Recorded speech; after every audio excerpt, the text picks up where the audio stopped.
حلف يكحلف يزي حلف يلي الفتنة تفتنا ونسكر فتنا محلاف أملنا تخل أخير زدك عزيل وما قرر لنا. My name is Sado Kane. I am a Tigray singer in Australia.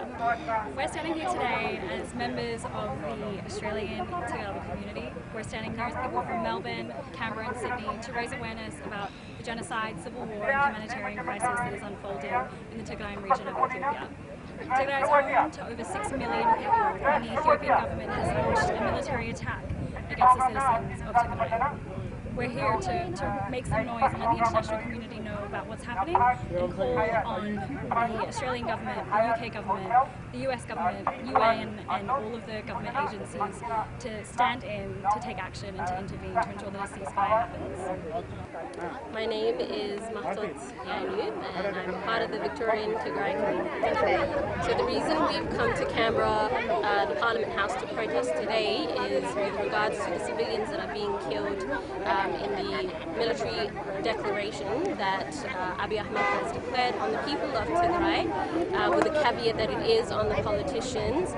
However, a lot of civilians are dying, women and children, so we're here to protest for their lives as they are voiceless at the moment, with telecommunication being cut off, with electricity cut off, with banks not being able to access, so they're going hungry and there is a humanitarian crisis. My name is Rubai. I live in Canberra. It's grey in Canberra.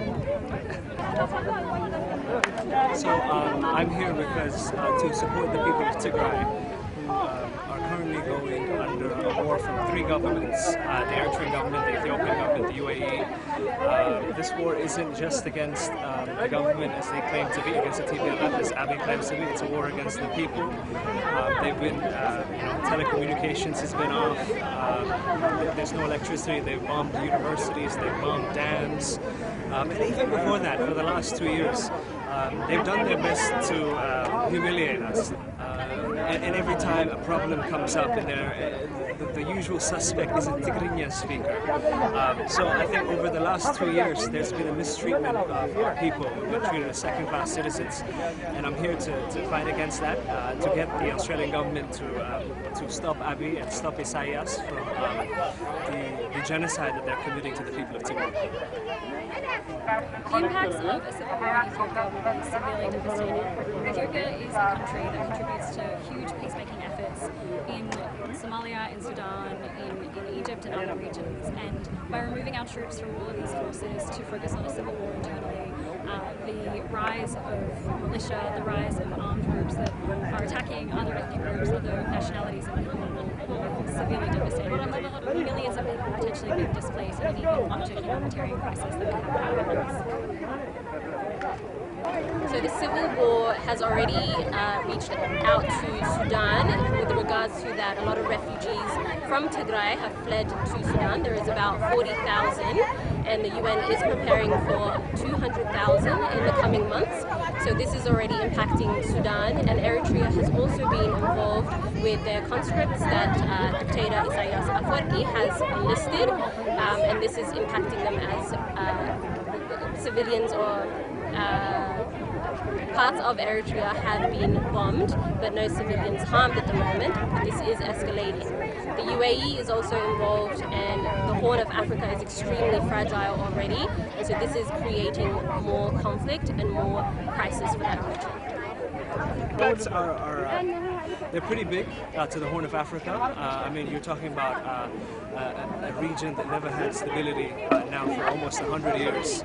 Even Ethiopia itself just came out of a war 30 years ago. Somalia is in shackles. Eritrea has its own problems. Once no one talks about, but so the war in Tigray will probably have damaging effects across the whole continent.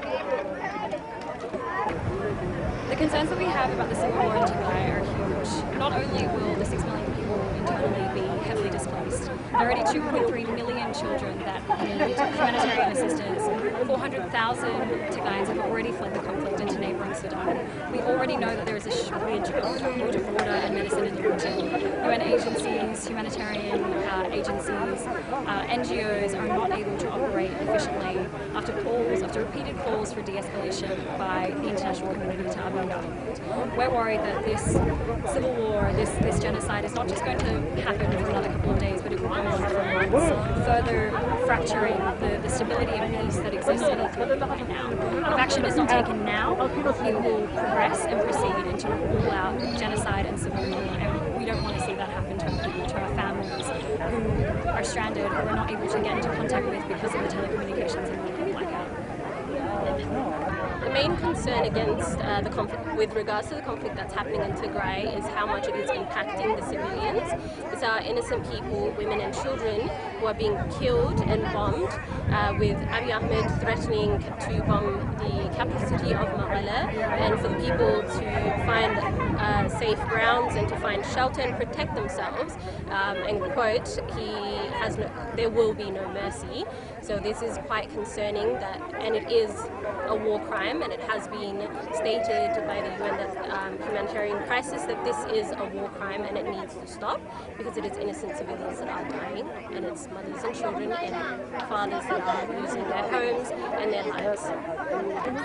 Okay. Since Abiy has blocked telecom and all roads and all communications, I think it's obvious now, and since the track record of what's been happening in the last 2 years, that war crimes are almost guaranteed. We've heard of what happened in Maikadra. There's obviously two sides to that story, but if you hear the Sudanese refugee side, who are being interviewed by independent news channels, it seems to me that the crime is happening on the Tigrayan people, and Abiy is hell-bent on punishing innocents, and by sending the Amhara militia there, he made it an ethnic war, which shouldn't have been the case. I mean, if Tigray was part of Ethiopia, you wouldn't send a militia, you wouldn't send a foreign power. So my message to the Australian and international community is that we cannot stand on the sidelines and watch a country of the people, the Tigrayan people, fall at the hands of their own government, be victimised and be the victims of genocide against them. The Prime Minister of Ethiopia, the military action, everything that they're doing, they're publicly saying and openly expressing on social media that they are ready to launch a military offensive against the capital city of Tigray. The fact that there has been not enough heavy intervention to actually stop what's happening is extremely alarming, and we are calling on stronger action, stronger intervention from international bodies, from the UN, from the US government, from the British government, from the United Arab Emirates government and the Australian government to stop this now, because this is not a political war, this is an attack on the Tigray people, and we want them to be safe. We're worried for their safety. So we want the Australian community to spread awareness, firstly.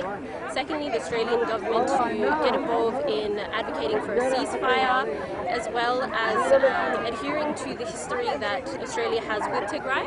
So Australia has a very long history with Tigray in regards to the humanitarian effort that they provided in the 1980s, and they were one of the first to provide this humanitarian aid. So it is very important that they withhold this history and honour this history by providing some sort of resolution and bringing this conflict up in the international community as well.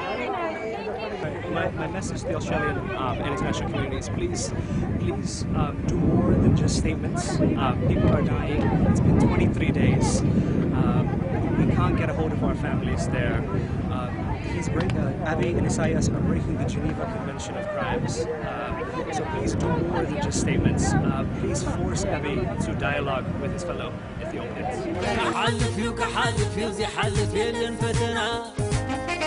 تفتنا ونسكر فتنا محلاف أملنا